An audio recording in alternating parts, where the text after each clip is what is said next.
NEET परीक्षा के result में हुई धांधली को लेकर राज्यसभा सांसद विवेक तन्खा ने जबलपुर में बड़ा बयान दिया है। उन्होंने कहा, जिस तरह से व्यापम को भंग किया गया था उसी तरह से एनटीए को भी तुरंत भंग कर देना चाहिए। प्राइवेट बॉडी को एग्जाम लेने का कोई अधिकार नहीं है। और जिस प्रकार से एनटीए ने कार्य किया है वो निंदनीय है। एनटीए को तुरंत भंग कर देना चाहिए। जैसे व्यापम का बोर्ड, जब व्यापम हुआ था तो व्यापम का बोर्ड भंग किया गया था ना, और इसी तरह एनटीए को भंग करना चाहिए। एक प्राइवेट बॉडी कैसे एग्जामिनेशन ले सकती है नीट का? क्या ऑक्सफोर्ड और कैम्ब्रिज यूनिवर्सिटी के एडमिशंस को प्राइवेट यूनिवर्सिटी लेती है? इसलिए मेरा कहना है कि समय आ गया है कि आप इसको भंग करिए और एम्स की कंसोर्शियम बना के उसका परीक्षा कराइए। दिल्ली एम्स और सब एम्स के डायरेक्टर्स मिलकर करेंगे। कितने दिन तक आप उनको बचा के रखेंगे? मध्य प्रदेश में थे वो 5 साल एमपीपीएससी के हेड, फिर उनको छत्तीसगढ़ एमपीपीएससी का हेड बनाया गया, फिर उसके बाद उनको यूपीएससी का हेड बनाया गया, फिर उसके बाद उनको एनटीए दे दिया। तो ये क्या तमाशा है? क्या पूरे देश में एक ही व्यक्ति है जो हर पद में बैठाया जाएगा? क्या इनका ये रिक्रूटमेंट ड्राइव थी? ये युवकों के साथ छल है। मध्य प्रदेश में लगातार हो रही गौवंश की हत्या और फिर उनके शव मिलने से नाराज हिंदू संगठन सहित प्रदेशवासियों में आरोपियों के खिलाफ खासा आक्रोश है। हाल ही में मंडला, सिवनी और फिर जबलपुर में गौवंश के अवशेष और सिर मिलने के चलते मांग उठ रही है कि गौवंश की हत्या करने वालों को कड़ी से कड़ी सजा दी जाए। जबलपुर कटंगी में आज सभी प्रतिष्ठानों को बंद रखा गया है। हिंदू संगठन के साथ साथ बजरंग दल के सैकड़ों कार्यकर्ताओं के साथ स्थानीय लोग भी सड़क पर उतरकर गौवंश के हत्यारों के खिलाफ कार्रवाई की मांग कर रहे हैं। सर, जो अवशेष मिले कटंगी में उसके बाद रिपोर्ट आने के बाद हिंदू संगठन लगातार विरोध कर रहे हैं, क्या बातचीत आई कार्रवाई? देखिए, आज जो कटंगी में जो आज सभी कार्यकर्ता इकट्ठा हुए हैं उनके साथ जो बातचीत की है, उस बातचीत में संतोष की बात यह है कि पुलिस द्वारा जो इस प्रकार में जो कार्रवाई की जा रही है उन्होंने इस पर समाधान व्यक्त किया, उन्होंने संतोष व्यक्त किया है और मुझे लगता है एक अच्छी बात है। पुलिस प्रशासन पर यदि भरोसा है और पुलिस प्रशासन सही तरीके से अनुसंधान कर रहे हैं किसी भी चीज़ का, तो वो सबसे बेहतर चीज़ वही है। उस बात को लेकर उनको संतोष है। पुलिस अपनी कार्रवाई कर रही है। जो भी दोषी होंगे, जो भी तथ्य पाए जाएंगे प्रकरण में, उनके खिलाफ कार्रवाई होगी।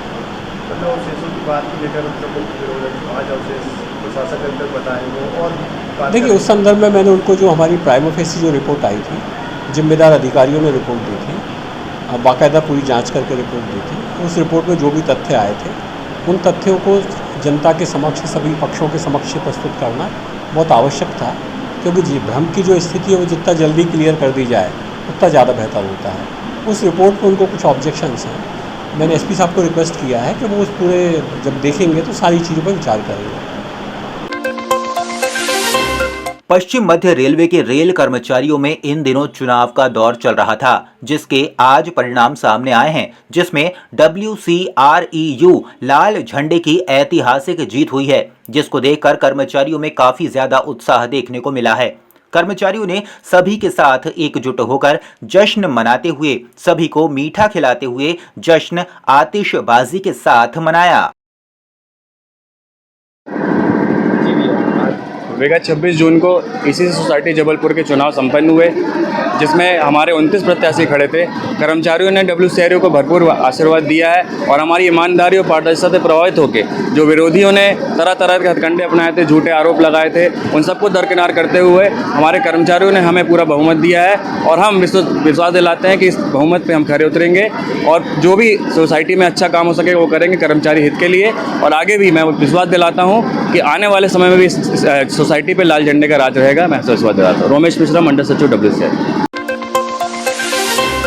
रेरा में अप्रूव रजिस्ट्रेशन बोलकर वर्ष 2017-18 में बिल्डर गौरव शर्मा ने सर्व सुविधा युक्त कॉलोनी बनाकर देने के नाम पर कॉलोनी वासियों के साथ 420वां धोखाधड़ी की है। मामला पूरा पनागर क्षेत्र के ग्राम झुरझुरू के कृष्णा कॉलोनी का है। कॉलोनी वासियों की मांग पर एसपी ने बिल्डर के खिलाफ उचित कार्रवाई का आश्वासन दिया है। आज हम यहाँ पर पनागर निवासी ग्राम झुरझुरू से हम गौरव शर्मा बिल्डर के खिलाफ धोखाधड़ी और 420 का मामला लेकर के आए हैं। 2017-18 में उसने हम सभी कॉलोनी वासियों को ये बोल कर के प्लाट बेचा था कि मैं रेरा में अप्रूव, मेरा सब रजिस्ट्रेशन वगैरह है, मैं कॉलोनी का निर्माण कर रहा हूँ और यहाँ पर सारी सुविधाओं का मैं निर्माण कर करके दूंगा।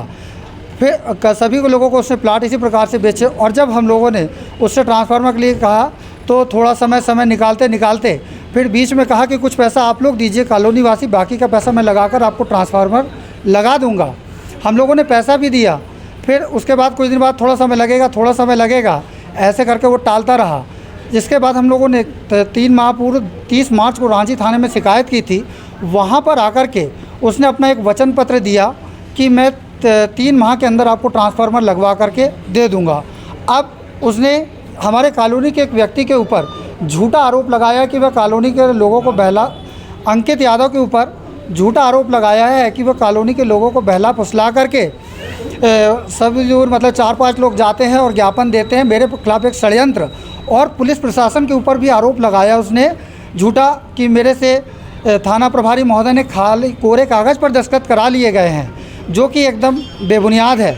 उन्होंने सबके सामने स्वयं लिख करके दिया था कि मैं 3 माह में आप लोगों को ट्रांसफार्मर दे दूंगा। अब और हम लोगों को कॉलोनी वासी को कई लोगों को फ़ोन करता है कि मैं आप लोगों को झूठी शिकायत में फंसा दूंगा, आप लोग मेरा कुछ नहीं कर पाओगे, जहां जाना है आप वहां चले जाइए। ट्रांसफार्मर न लगने की वजह से क्या समस्याएं आज ट्रांसफार्मर न लगने की वजह से इतनी भीषण गर्मी पड़ रही है। आप देख रहे हैं कि शासन द्वारा लोग कितने प्रदेशों में हीट स्ट्रोक का मामला चल रहा है। उस गर्मी में हमारे बच्चे छोटे छोटे किस प्रकार से समस्या से ग्रसित है। और अब तो स्कूल खुल गए हैं, जब बच्चों की पढ़ाई के लिए भी बहुत व्यवधान उत्पन्न हो रहा है। और अब बारिश में आजू बाजू खेत है, जहरीले कीड़े मकोड़े, ये सारी सुविधा से हमें बहुत ज़्यादा ही समस्या का सामना करना पड़ रहा है। इसमें आके आप लोगों ने क्या चाहा?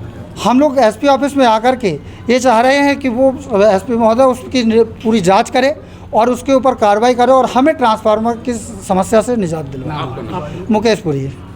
क्या समस्या लेकर आए? हम लोग की समस्या ये है कि बिल्डर द्वारा फ्रॉड किया गया है, अवैध कॉलोनी है और ट्रांसफार्मर लगा के नहीं दे रहा। अभी पूर्व में जो बताया गया सेम समस्या हम पूरी कॉलोनी वासियों की है और वो किसी एक का नाम लेता है कि अंकित यादव हमारे ऊपर केस कर रहे हैं। ऐसा कुछ नहीं, हम पूरी कॉलोनी वासी एक ही उद्देश्य से आए कि हम लोग को ट्रांसफार्मर दिया जाए। पैसे भी ले लिए, ट्रांसफार्मर भी नहीं लगाया गया, ऊपर से कॉलोनी में प्लाट काटते जा रहा है। इसलिए कलेक्टर महोदय, एसपी महोदय से निवेदन है कि उचित जांच कर कार्रवाई की जाए। लोग की कॉलोनी में काफ़ी लोग हैं, फिर भी अभी 15 लोग कम से कम वहाँ रहते हैं। 20 लोग। लगने से क्या समस्या आप लोगों को? बच्चों को पढ़ाई में डिस्टर्ब होती है। हम लोग टीसी कनेक्शन लिए जिसका बहुत ज़्यादा बिल आ रहा है, पूरा वोल्टेज भी नहीं मिल पा रहा उससे, बिन लाइट के रहना पड़ता है, बच्चे पढ़ नहीं पाते हैं, काफ़ी समस्याओं का सामना करना पड़ रहा है। आप लोगों के साथ धोखाधड़ी की गई? जी हाँ, पैसे भी लिए, लिखित में भी दिया, 100 दिन में एक 3 महीने में लगा के देंगे। इसके बाद भी अब 3 महीने पूरे कंप्लीट होने वाले, मात्र 3 दिन बचे हुए हैं। 30 जून को उसकी डेट भी ख़त्म हो जाएगी। हम लोग चाहते हैं कि हम लोग को ट्रांसफार्मर की व्यवस्था हो जाए